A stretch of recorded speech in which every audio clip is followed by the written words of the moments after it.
Here's what's coming up on your horizon. Well, with students and teachers back to school, we look at some important changes in the classroom. We'll examine how STEM education is turning into STEAM education. The hands-on aspect of everything we did allows us to learn so much more than just a lecturer at the front of the room and us taking notes or something. You know, whenever we're there, whenever we're teaching each other and learning together, I think it's just so much more powerful. We'll see why industry is investing in career and technology education.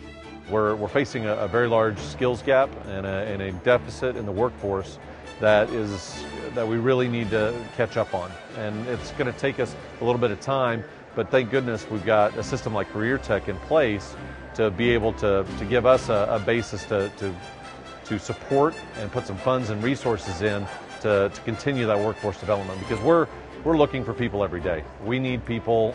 We have open job orders for skilled people and all the skilled trades that we can't fill because there simply aren't those individuals out there that can fill the gap. We'll also meet a teacher who, along with his students, helped honor the man who wrote the words so important to FFA students. I believe in less dependence on begging and more power in bargaining, in a life abundant and enough honest wealth to help make it so. Stay with us for Oklahoma Horizon. Oklahoma Horizon is made possible by the Oklahoma Department of Career and Technology Education. Oklahoma's investment in Career Tech provides more than nationally recognized technology education and training. It produces solid financial returns for the state's economic future. Oklahoma Career Tech, elevating our economy. And the Oklahoma Department of Agriculture, Food, and Forestry, helping good people grow good things. And now, from the Career Tech Studios in Stillwater, here's your host, Rob McClendon. Hello everyone, thanks for joining us here on Horizon. Well, in our ever-changing economy, America is once again turning to innovation as our pathway to economic success. Yet in today's world, innovation is tightly coupled with science, technology, engineering, and math, what are commonly referred to as the STEM subjects. But a growing movement is underway to change STEM into STEAM, recognizing that without the application of aesthetics like art and design, we create highly educated students without the skills application needed in the workplace. Often in classrooms, kids don't create anything. They replicate, they copy, they emulate, but they don't create. Well, now we look at STEM and we look at STEAM, we have this chance to let kids actually create, to own their learning. Now, we'll hear more from educator and STEAM advocate Kevin Honeycutt in just a bit. But before we do, I want to take you inside a STEAM Maker camp where instructors are turning the letter T in STEAM into tinkering and the A into aesthetics, all in an effort to engage students with a hands-on learning approach by changing how we teach. When pigs fly and cat's ears wave, each one of these blades costs us $10. learning is taking place. Traditional book learning, it's not, but a hands-on approach that grabs students' attention. Ginger Lumen is an education consultant with SDAC and the creator of a camp called STEAM Maker. STEAM Maker Camp has actually been a brainchild of mine for the past couple years. I've been fortunate to be able to grow this sort of environment. It stems out of the background of STEM from 2004, those initiatives where we're trying to get more science, technology, engineering, and mathematics into the classroom. As we've progressed through the years, it's now 2015, we were working on, in education, the front edge is the maker education movement, where kids are getting their hands on. And we're looking at STEAM, and instead of it being the traditional science, technology, engineering, and mathematics, which is great, it's actually science, tinkering, engineering, aesthetics, and mathematics. It's a different view. I would love it. Camilla Shaw says she would be excited to come to school. Because I love hands-on activities. I can't stand sitting down and just sitting there. I got to do something. And while the kids are having fun, Ginger says it's the teachers she hopes to help. This is actually, it looks like it's a camp for kids, but it's really a camp for teachers. And the kids are here to help the teachers see how it might work with their kids in their own environment.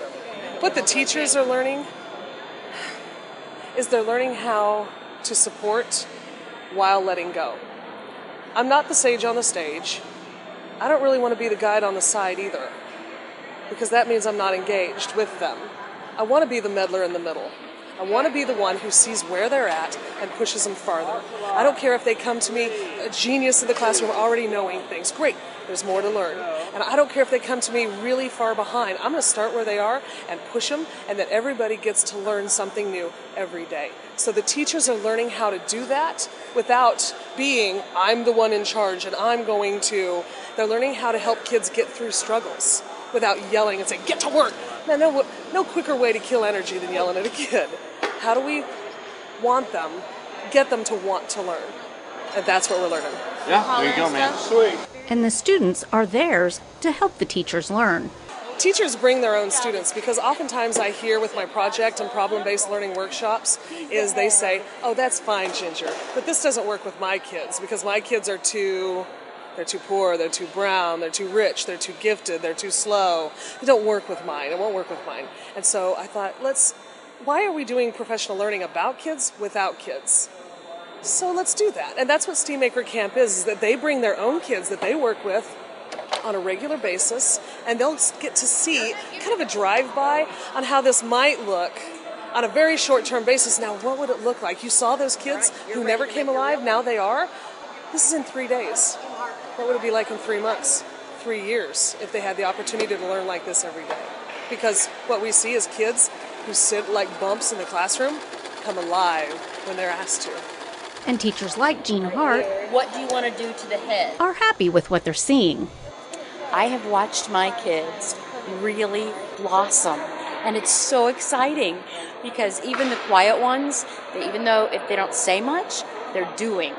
They're jumping in. My quietest one is jumping in and quietly doing things. When we go, who wants to do this? He just gets on it and does it. And it's amazing to watch. Just ask Sam. Like say how you can fix them correctly. Yeah. Sam Robeson is Jean's student and says it's exciting to learn. It's just like the hands-on aspect of everything we did allows us to learn so much more than just a lecturer at the front of the room and us taking notes or something. You know, whenever we're there, whenever we're teaching each other and learning together, I think it's just so much more powerful. According to elementary school teacher Mary Eddins, this type of instruction does away with some traditional stereotypes. Because even growing up, I've kind of seen, like jobs for women, jobs for men, like not that mixture, because that's like, the school system that I grew up in. And it's just like great to see it's like my girls, when they were in deconstruction, they took apart a DVD player, put it back together, like right away. And that's like something I would have never thought, like, what? Like, you guys just did that. And it was just so great just to kind of get those stereotypes erased for the 3 days. For Briley Owen, the different types of hands-on is what she enjoys. This would be really fun in a class. It's better than getting out a textbook. Being able to be able to do it on your own and be able to experience it and have hands on it and be able to do the activities. It's a lot easier to do it as a team than by yourself. Because if I had to do any of that by myself, I would not have been able to do it. A collaborative process that helps students develop soft skills like teamwork. Oh, it's been great from the beginning, actually. A lot of teams are having a lot of struggle. I mean, we were doing pretty good at the beginning, but we've actually built from that. And whenever you're working as a team, you don't feel like you're lesser, not as important, like you shouldn't pay attention. Everybody feels equal and like they should play a part, and I think it really helps you to learn as yourself. Learning that Ginger says starts with how it's taught. And so when we help teachers learn to teach in a new way, I believe that teachers teach how they're taught. And if I, in professional learning, expect them to do something differently, then I have to do something differently for them to learn. But in the world of where I stand at the front of the room and tell you what to, when to, how to, well, when does a kid get to learn to ask those questions of themselves? I know a lot of really brilliant kids who, when they leave high school and there's nobody telling them what to, when to, how to, fall apart. That's a problem. So when pigs Likewise, we have students who really, school is about, a lot of times, or has been in the past, a lot about memorization. Some kids have learning disabilities where memorization doesn't work for them, and we call them stupid. When you put these things in their hands, these kids truly do come alive. Let me pause here. And they're no longer stupid. They're the ones in the classroom who become true geniuses. And we, who may be better at school, look at them in a new light and say, wow, you have real value, and how can I help you really bloom? And the teachers here are themselves blooming with knowledge of how to bring learning to life. The kids are so much more passionate, and they want to do it. They asked me, they said, can we learn this way all the time? Making a difference in how a child learns, one teacher at a time. Now, one teacher kind of hit the nail on the head when she told us she wants to use hands-on learning to show her students how math relates to the real world. Her example, wind energy. Before, her students would do equations and maybe watch a video, but now they'll be able to put what they learn into action and be able to measure the output of energy by actually building projects in the classroom. Now, when we return, my conversation with one of the leaders in the STEAM movement, Kevin Honeycutt. You're watching Oklahoma Horizon, featuring some of the good things that are happening in the great state of Oklahoma. Well, our next guest believes that exciting things can happen when educators step outside their boxes and try new tools and approaches. I was able to visit with Kevin Honeycutt before he spoke to educators at Oklahoma Career Tech's summer conference. So, Kevin, just how dramatically are our classrooms changing? You know, I see some change in some classrooms. What I think the other question it might be, how much is the world changing? Because the job of the classroom is to prepare kids for that world. So I hope they're changing. I hope they're evolving. I hope they're becoming more like what the world is doing. So what's the world doing? Well, it seems like that what the world is asking us to do is prepare kids who know how to communicate, collaborate, cooperate, and learn when they need to learn. You know, not to memorize so much as know how to know. Right? So if I hire you, I kind of want you to be self-reliant. Like, you know, I don't want to have to coach you and manage you, but you just take off and go. And I think that's what we're looking for. And I come to a conference like this where it's all about empowering kids to become self-directed learners. That's exciting because I think that's where we all should be, getting kids ready for this world and to know how to take off and learn on their own. You know, we've heard the old term, you know, no longer a sage on the stage, but a guide on the side. Is that what a teacher's role is now? Even that for sure, a guide on the side, but also how about a meddler in the middle? Someone just messing with things. Like you find a fact online and I say, how do you know that's true? Because you just want to be done. Because in the old days, kids would say, I'm done, because we did this to them with worksheets. It was possible to be done. But no startup and no company wants you to just be done. It's all about iteration. I mean, what iPhone are we on by now? It wasn't about having one and handing it in and saying, I'm done. So asking questions all the time. Whenever you feel like you want to answer a question, don't steal that opportunity from them, but ask them, how could you find that out? Because there's a million different ways to find out now. I like to say to kids that no one can stop you but you. From an instructor's perspective, how hard is it to keep someone's attention in today's world where all this information is available and all this information is coming at them? Right. If you are the sage on the stage, very hard. You know, if you're trying to be the infotainment for that class, in a block schedule, for instance, it's even longer. But that shouldn't have been our job probably the whole time. Right? It should have been letting the kids, if the kids are driving their own learning, if they're deeply interested in what they're doing, if they're solving problems and staying after school because they're not done yet, it's not so hard to keep their attention. If we can leverage the devices and the information they have at the palm of their hands and teach them how to whet their appetite for all of that learning, I don't think it has to be hard. I think if we're just going wonk, wonk, wonk, wonk, wonk, it's never been harder because we have to compete with all that other stuff. I would call that stuff resources. So that's the takeaway for instructors. What about parents? We have got to get all of us on the same page. I'm a big fan of having parent nights where we just say, let's work together, can we? They take these devices home, they bring them to school. Let's build the filter between their ears and help them make better choices wherever they go. Let's stop having it be about a mechanical filter that chooses for them. And let's build kids who know what to do, who make good decisions. And mom and dad, there's no cruise control. You're going to have to, I'm sorry, the bad news is that you have to talk to your kids every day about how they use technology. And the good news is exactly the same thing. You get to talk to your kids every day about how they use technology. We're going to have to get in the game. I like to say today kids are raising themselves on digital playgrounds and no one's on recess duty. We got to get there, right? And that's exhausting for some of us who've long in the tooth. We've been in this for a while, but I think it's okay to role model for kids that humans have to continue learning to be successful. We don't get to finish, get a diploma, and work for 30 years. We've got to learn every day. And that just sounds like some of your best advice for students as well.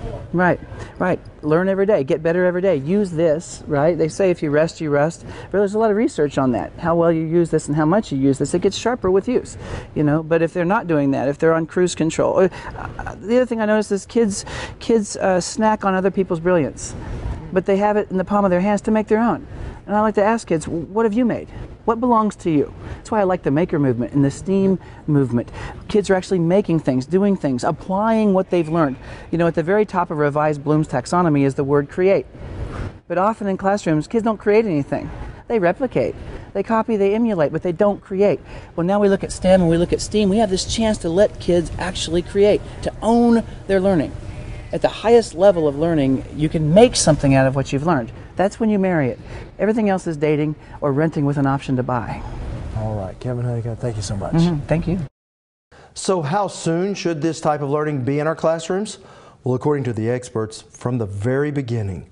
That's because preschoolers are natural explorers, and well before they ever learn to read and write, little ones are still learning by experimentation. But too often, once they go off to school, that creativity seems to go away, and it's that color inside the lines teaching style that may be to blame. Now, if you'd like to learn more about how the juvenile brain works and why process is often just as important as product for young ones, I have a link to a story we shot earlier this summer at Oklahoma's Wondertorium, and it's an eye-opener. To see that, just head to okhorizon.com and look under our value-added section. Still to come on Oklahoma Horizon. Simple words to live by. The FFA Creed by Ian Tiffany. I believe in the future of agriculture, with a faith born not of words, but of deeds. Achievements won by the present and past generations of agriculturists. But first, Teacher of the Year. Well, cash awards totaling some $20,000 were presented to some outstanding educators at this year's Oklahoma Career Tech Summer Conference. Congratulations to our Teacher of the Year from the Great Plains Technology Center, Jackie Archer. The top statewide recognition, a $10,000 award for Teacher of the Year, was given to Jackie Archer, the lead biomedical science and medicine instructor at Lawton-based Great Plains Technology Center. That sense of appreciation was so much more than any check, even though the check is very nice. And I am excited. I almost immediately started thinking about things that my students can benefit from that, because I really want to infuse even more real-world experiences into their curriculum and bring things to life for them. The award recognizes teaching excellence and is sponsored by Express Employment Professionals. Because we're looking for people every day. Executive Vice President Bob Funk Jr. says such innovative classrooms are helping fill the skills gap.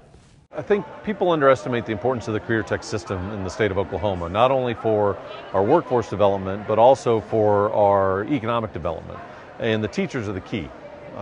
They're extremely important in the motivation, education, and development of our future employees. So we felt it was very important to figure out a way to incentivize them, and it just made sense to partner with Career Tech on their Teacher of the Year awards. Marcy Mack is the state director of Oklahoma Career Tech and says by teaching the skills sought after by employers, they hope to put more Oklahomans to work. Career and technology education for the state of Oklahoma. We are the heart of workforce development for the state of Oklahoma. We work with individuals. We have the opportunity to work with students from 6th grade to adult to provide them with the technical skills, the workplace skills that they need to be successful in their future. Well, Oklahoma Career Tech now serves nearly 400 public school districts, 29 technology centers with 59 campuses, as well as 16 skills centers, located in Oklahoma's correctional facilities. Want to share something you've seen here today? Well, all of our episodes are streaming on our YouTube channel at Oklahoma Horizon TV, or you can subscribe to our weekly free podcasts on iTunes. Presenting a special token of appreciation for the work of Travis Bradshaw. We'll also recognize at this year's summer conference was a career tech teacher who, along with his students, is helping honor the man behind 5 paragraphs spoken by millions of FFA members. With more, here's our Andy Barth. Well, the FFA Creed is a 5-paragraph document memorized and delivered by each member of the National FFA organization. Its words embody the belief in American agriculture and the youth who are dedicated to preserving its legacy and future. Yet, even with such a popular document, not much was known about the Creed's author until one Oklahoma ag teacher went digging for more. I believe. I believe. I believe. 2 simple words. I believe. I believe. Spoken by millions of FFA members. I believe in the future of agriculture. Written 85 years ago by a man in small-town Kansas. This is a piece of history that, if not captured, might be lost, for eternity. Travis Bradshaw is the advisor of the Burlington FFA chapter and embarked on a mission to remember the author of the FFA Creed. The FFA Creed by E.M. Tiffany. I believe in the future of agriculture with a faith born not of words, but of deeds. Achievements won by the present and past generations of agriculturists. Bradshaw and student Bailey Hyde traveled to the National FFA Center in Indianapolis to look for information surrounding the Creed and its author. There were many letters dating back from the 50s and 60s of people who had written the FFA asking for information on E.M. Tiffany. And we thought, what a great opportunity to answer some of those questions. And they did. Bradshaw met with Jackson Tiffany, the son of the Creed's author, and learned about the man behind the words, written so many decades ago. I would like to tell you about the work of my father, Irwin M. Tiffany. A story being told in a Kansas museum and documentary, all created by Bradshaw. I believe in less dependence on begging and more power in bargaining, in the life abundant and enough honest wealth to help make it so. The insight and the passion for somebody to write a creed over 85 years ago and to have it still stand true today with only a couple of changes, that in itself is inspirational. 5 paragraphs, spoken by countless FFA members, forever immortalized by a man in small-town Oklahoma.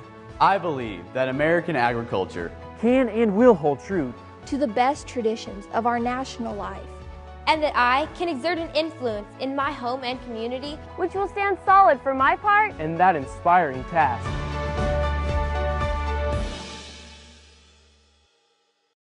Now, Bradshaw told me that the documentary about E.M. Tiffany is still in the production phase.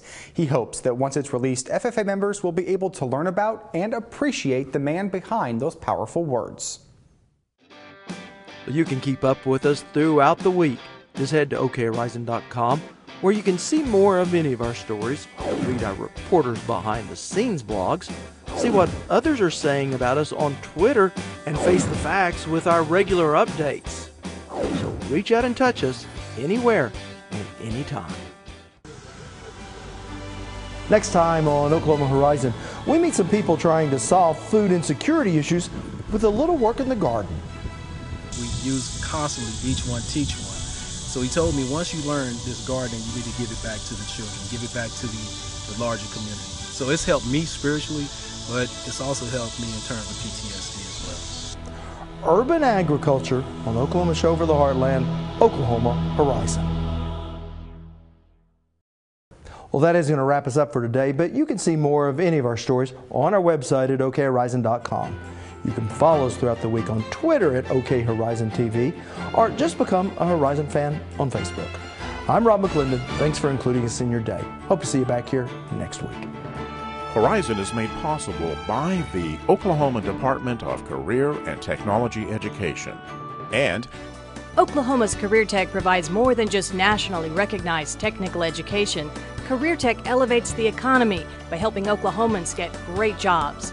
Each year, Career Tech connects thousands of qualified graduates with thriving Oklahoma businesses. Career Tech also gives Oklahoma companies valuable training and services that help them grow and become even more profitable. Oklahoma's Career Tech, a job for every Oklahoman and a workforce for every company. and the Oklahoma Department of Agriculture, Food, and Forestry, helping good people grow good things.